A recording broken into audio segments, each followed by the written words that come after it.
Journey's Beginning, Investment Assessment by Michael Brostrom. Perhaps the proposal of teaching the 5-paragraph essay worldwide is beyond the dream of English teachers everywhere over time, while the value of proper written communication of both the second language of the world and international language of commerce, there are practical needs to be taken into consideration in any situation, but especially in the realm of distance education. This proposal is an attempt to both show the ability and possible options in distance education, where we need to consider that we are bringing education to the students from all over the world. While we are not making a final recommendation, we are still presenting the possibilities as well as the limitations and allowing others to make the final decision not only on if there is a class, but how when considering what is possible. Although we are presenting the class with consideration of cost, we need to take the concepts of human capital theory, value chain analysis, return on investment, and cost-benefit analysis from both the community that provides these classes, but also to the students who are investing more than tuition into becoming the best members of the community they can be. We need to be practical in all these ways, and there are consequences when this is not taken into consideration. In any class, especially one that considers the economics, investment, human capital theory, or whatever we label it, we need to consider the investment of time and money into any class we offer, from both the student and community of which we are all stewards. We need to consider both the impact as well as what is possible and at what point we should continue offering any classes. As we begin this analysis, let's consider human capital theory and return on investment from both the perspective of the student and the community which they are to join. We as stewards need to consider both since we are responsible to both. While Seltzer are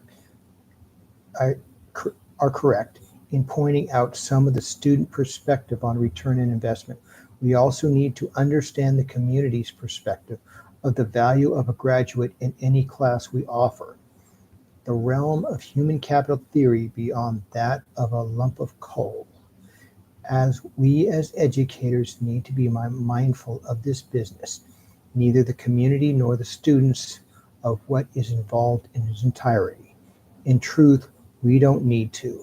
Although this goes beyond merely economics, this is important for us to be proper stewards of the responsibility we have as educators, because at some point there is a limit that any class will make a company insolvent or useless, just as much as the student will not invest time and money gaining on what is known in corporate America as a skill set.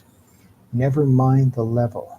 This is human capital theory, and it is measured both by the student and the community.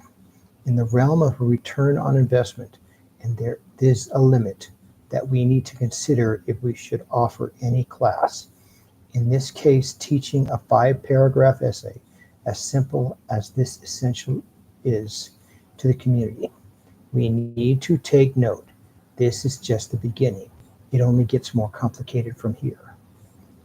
Perhaps value chain analysis is the best label to give understanding of what goes into a course as it develops.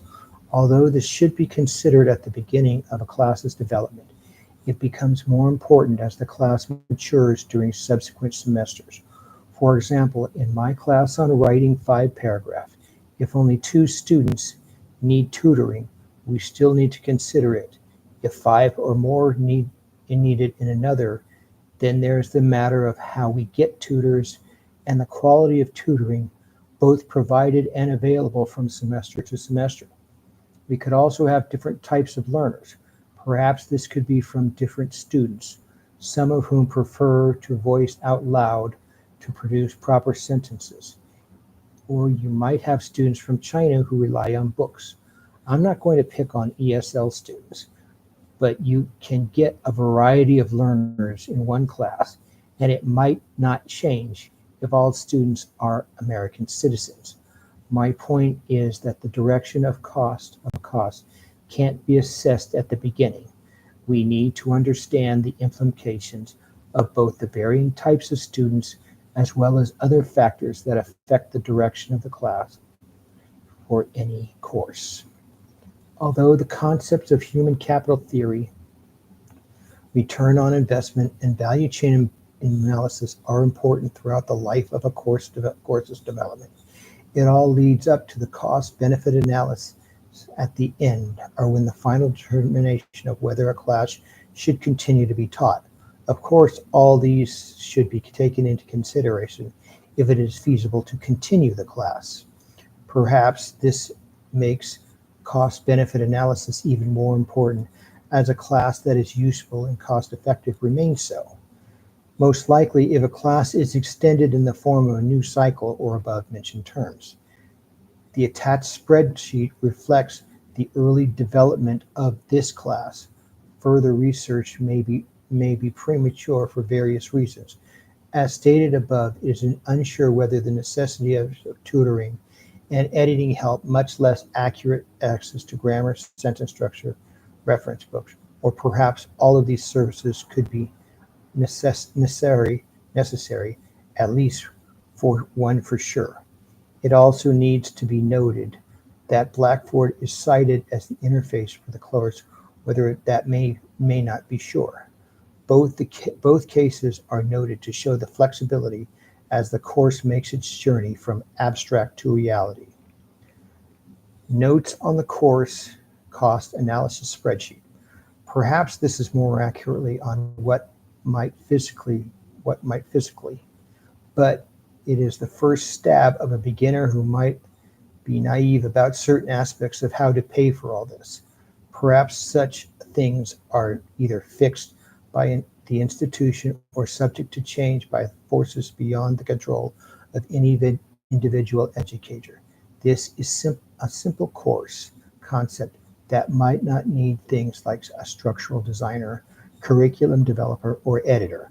However, this course can have sections edited that might need support as we go forward. It is important to note that this course is an initial offering and subject to change throughout the life cycle mentioned earlier as the needs of the curriculums or students demand. Take note, this course is extremely flexible.